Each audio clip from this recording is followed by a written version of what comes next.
Now, it's the perfect excuse to dress up and to be silly, and typically Halloween festivities have mainly taken place on the other side of the Atlantic, but not anymore.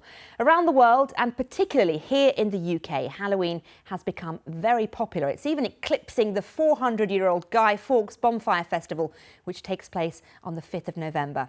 So Halloween is now a big business with some monster numbers, I believe, as Jeannie Joy has been finding out.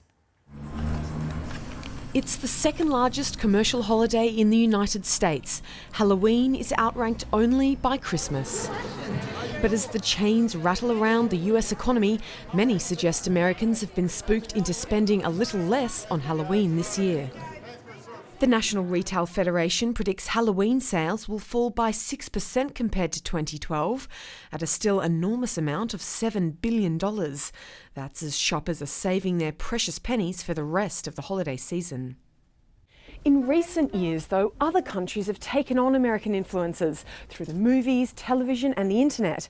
And on this side of the Atlantic, Halloween is taking on a superhuman form.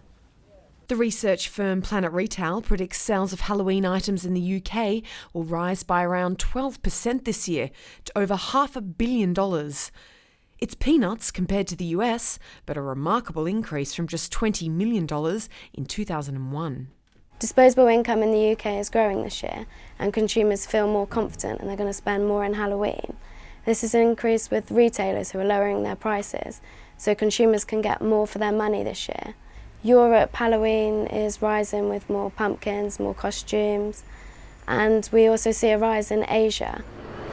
One firm that's been reaping the benefits of the growing industry is Angels, the UK's largest fancy dress company. If you're doing that doll thing where you... Halloween is their busiest period, and sales this year have already spiked.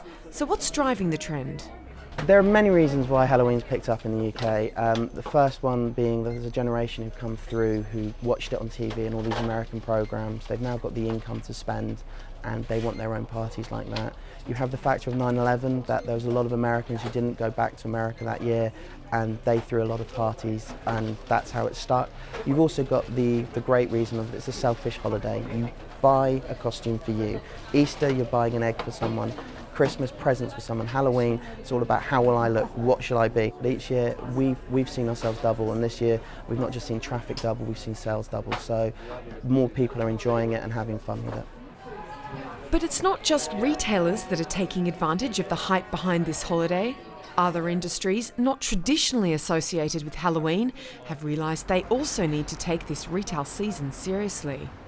So this is just the original bestseller. It was reprinted 7 times in 7 weeks. The book company Bloomsbury is republishing out-of-print works by horror writer Dennis Wheatley, just in time for Halloween. He's perhaps best known for his occult thrillers.